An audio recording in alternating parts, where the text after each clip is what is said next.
Hello বন্ধুরা, জয় শক্তির জয়। আজকে একটা শুটকির দারুণ মারাত্মক মজাদার খুবই সুন্দর রেসিপি নিয়ে এসেছি, যেটা রান্না করে যারা শুটকি খায় না তারাও হাত চেটে শুটকি মাছ খাবে।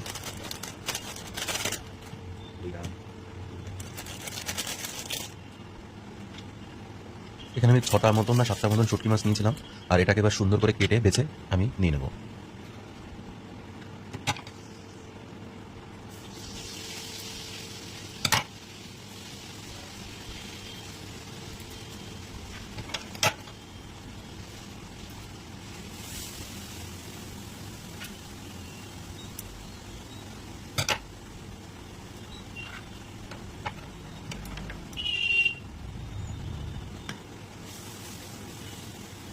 দেখো, সবকটা মাছের পালক ছাড়িয়ে আমি কিন্তু ছোটো ছোটো করে টুকরো করে এরকমভাবে কেটে নিয়েছি। শুটকির এই রেসিপিতে কিন্তু পেঁয়াজ অনেকটা লাগে, রসুনও বেশ খানিকটা পরিমাণে লাগে। পেঁয়াজ রসুনটা বেশি না দিলে কিন্তু খেতে ভালো হবে না। তো চলো এই পেঁয়াজগুলো ভালোভাবে কুচিয়ে নিই, রসুনটা ছাড়িয়ে নিই। পেঁয়াজ রসুন ছাড়ানো কোচানো কমপ্লিট, মাছটাও আমি এরকমভাবে কেটে নিয়েছি। আর এখানে একটা আমি সিক্রেট মশলা দেবো, বেশ কিছুটা পরিমাণে শুকনো লঙ্কা, আর এখানে গোলমরিচ আর এলাচ আর দালচিনি।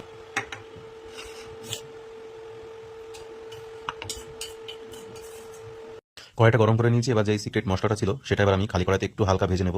ভেজে নিয়ে এটাকে সুন্দর করে আমি মিক্সিতে গুঁড়ো করে নেবো, বা শিলপাটায় তোমরা যেটা খুশি সেটাতে গুঁড়ো করে নিতে পারো। আর তোমরা যেমন ঝাল খাও তেমন ঝাল ব্যবহার করবে। আর শুটকিতে বেশি ঝাল না হলে কিন্তু ভালো লাগে না, বেশি ঝাল হলে বেশি ভালো লাগে। তো ভাজা হয়ে গেছে, ওটা গুঁড়ো করে নিলাম। এবার আমি মাছটা কেটে রেখেছিলাম, এটা খালি কড়াইতে আমি বেশ কিছুটা ভালো জোর আঁচ দিয়ে ভেজে নেবো, কারণ এর মধ্যে যে পরিমাণে বালি থাকে এই সময় কিন্তু বালিটার মধ্যে থেকে বেরিয়ে আসবে। এবার ভাজা হয়ে গেছে আমার মোটামুটি কমপ্লিট, বালি বেরিয়ে এসেছে। এর মধ্যে বেশ কিছুটা পরিমাণে জল দেবো সেদ্ধ করার জন্য। আর জল দেওয়ার পরে মাছটা যাতে শুকনো থাকে, তোমাদের হয়তো জীবাণু থাকতে পারে, তো তার জন্য আমি এখানে কিছুটা পরিমাণে হলুদ দিয়ে দিলাম। দিয়ে এবার এটা ভালোভাবে ফুটিয়ে আমি মাছটাকে জাস্ট সেদ্ধ করে নেব। তো মাছ আমার এখানে কমপ্লিট সেদ্ধ হয়ে গেছে। এর আমি মাছটাকে জল থেকে আলাদা করে তুলে নেব।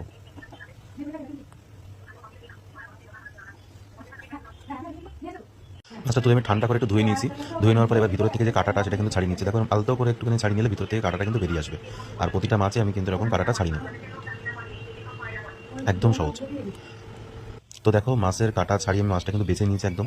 বেছে নেওয়ার পরে এবার কড়াইতে আমি বেশ কিছুটা পরিমাণে সর্ষের তেল দেবো, সাদা তেলও দিতে পারো, কিন্তু ভর্তা তো সেহেতু একটু সর্ষের তেল দিলে টেস্টটা বেশি ভালো হয়। তো তেলটা গরম হয়ে গেছে, এবার বেঁচে রাখা মাছটা আমি হালকা, বেশি না অল্প একটু পরিমাণে ভেজে নেবো। বেশি বেশি ভাজতে গেলে কিন্তু এটা বেশি মানে ড্রাই হয়ে যাবে, তখন ভালো হবে না, বাড়তে কষ্ট হবে। তো অল্প ভেজে নিলাম। অল্প ভেজে নেওয়ার পরে এবার এই একই তেলের মধ্যে আমি যে কুচি রেখেছিলাম পেঁয়াজ, সেটাকে এবার বেশ 2 থেকে 3 মিনিট আমি একটু ভেজে নেবো, যাতে একটু নরম নরম হয়ে যায়। তো তেমন করে আমি ভেজে নেবো। এখানে তেল দেওয়ার দরকার নেই, যা তেল দিয়েছিলাম তাতেই কিন্তু হয়ে যাবে। এবার পেঁয়াজটা যাতে একটু নরম নরম একটু তাড়াতাড়ি ভাজা হয়ে যায়, তার জন্য কিন্তু আমি আগের থেকে এর মধ্যে নুন দিয়ে দিলাম। বেশ কিছুটা পরিমাণে নুন দিয়ে দিলাম স্বাদ মতো। নিয়ে এবার আবার একটু 2 মিনিট মতন ভেজে নেবো, একটু নরম হওয়া পর্যন্ত। এটা যখন বেশ কিছুটা পরিমাণ নরম হয়ে যাবে, তখন এর মধ্যে আমি রসুন কুচিটা দিয়ে দেবো। দেখো, অনেকটা নরম হয়ে গেছে, এবার আমি রসুন কুচিটা দিয়ে আবার একটু ভালো করে ভেজে নেবো।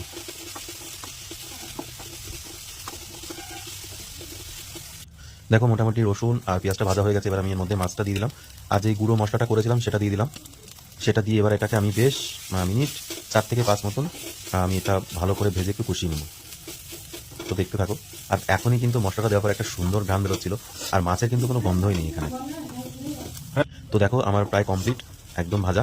এবার এটাকে আমি আলাদা একটা মিক্সির বলে তুলে নেব। তুলে আমি মিক্সিতে ঘুরিয়ে নেব, পেস্ট করে নেব। তোমরা চাইলে একটা শিলও বেটে নিতে পারো, যার যেমন সুবিধা হবে। তো এর মধ্যে তুলে নিলাম। তুলে এবার এটাকে সুন্দর করে কিন্তু আমি মিক্সিতে বেটে নেব। তোলা কমপ্লিট। এবার এর মধ্যে আমি অল্প পরিমাণে, একদম অল্প পরিমাণে কাঁচা সর্ষের তেল দিয়ে দিলাম। আর লবণটা মনে হচ্ছিল একটু কম হতে পারে, তো তার জন্য আমি হালকার মধ্যে একটু লবণ কিন্তু দিয়ে নিয়েছিলাম। তো দেখো, বাটা আমার একদম কমপ্লিট। আর এখনই মানে এত সুন্দর একটা স্মেল আছে, কি বলবো। এটা জাস্ট গরম ভাতে খেতে জাস্ট অসাধারণ লাগবে। যারা খায় না শুটকি মাছ তারাও খুবই খুবই পছন্দ করবে এই রেসিপিটা এইভাবে ফলো করলে। তো দেখা হচ্ছে পরে কোনো ভিডিওতে। যদি ভিডিওটা ভালো লেগে থাকে তাহলে লাইক, কমেন্ট, শেয়ার ও সাবস্ক্রাইব করতে একদম ভুলবে না। আর পাশে থাকা বেল আইকনটা অবশ্যই ক্লিক করে দেবে। ফেসবুক থেকে দেখে থাকলে অবশ্যই এটাকে কিন্তু শেয়ার করবে। আর বাড়িতে একবার হলেও ট্রাই করে দেখো, খুবই খুবই ভালো লাগবে। আমি তো এরকম ভাত নিয়েছি, দেখো অনেকটা পরিমাণে শুটকি নিয়েছি। আর এটা মাছের ঝোল তরকারি তো রয়েছে, সেগুলো দিয়ে আগে খেয়ে তারপরে আমি শুটকি মাছটা দিয়ে খাবো। তো দেখো, মাছটা আমি নিয়ে নিলাম।